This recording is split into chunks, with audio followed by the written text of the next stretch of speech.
যখন অন্য 10 জন শিশুর মতো দৌড়ে বেড়ানোর কথা, ঠিক তখন কখনো হাসপাতাল, কখনো বাড়ির বিছানায় তার সঙ্গী।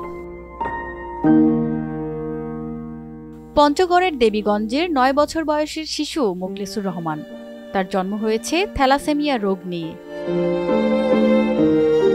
আগে মাসে একবার শরীরে রক্ত নিতে হলেও এখন রক্ত নিতে হয় প্রতি সপ্তাহে। সাধারণ 8-10টা ছেলেমেয়ের মতো খেলতে পারে না, যাইতে পারে না। বাচ্চাটা স্কুল যেতে চায় কিন্তু যেতে পারে না শারীরিক অসুস্থতার জন্য। বিছানায় সবসময় শুয়ে থাকে, হাঁটতে পারে না, আর শরীরে অনেক কিছু উঠছে, দাগ টাগ আছে, চোখে দেখি চোখে সবসময় রক্ত জমাট। মোখলেছুরের অসুস্থ হওয়ায় তাকে নিয়েই ব্যস্ত থাকতে হয় পরিবারের সবাইকে।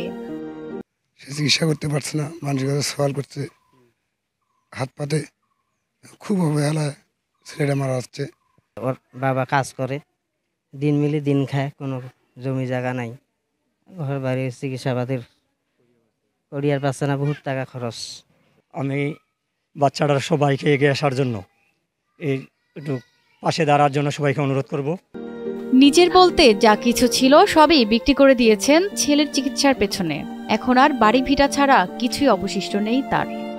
আমার নাম হলো তহিদুল ইসলাম, আমার বাড়ি টেপিগঞ্জ, আর 3 নম্বর ব্লক, আর হলো গ্রামের নাম খারিজা ভাজনি। খারিজিয়া ভাজনি জি। আর পাড়ার নাম হলো প্রধানপাড়া। প্রধানপাড়া জি। দেবগঞ্জ থানা, পঞ্চগড়। ছেলে মোখলেছুরকে নিয়ে দেখার স্বপ্ন ভেঙে যাচ্ছে চোখের সামনেই। মা মাজেদা খাতুনের আশা ভরসা যেন মিশে যাচ্ছে মাটিতে। বোনের অসহায় চোখের পানিতে লুকিয়ে আছে তীব্র সহানুভূতির হাহাকার। তবুও মেলেনি কোনো সরকারি সহায়তা, আসেনি ইউনিয়ন পরিষদ কিংবা স্থানীয় জনপ্রতিনিধিদের দৃষ্টি। একটু সহানুভূতি আর সহযোগিতা পেলে হয়তো মোখলেছুরও ফিরে পাবে স্কুলের আঙিনা আর শৈশবের আনন্দ।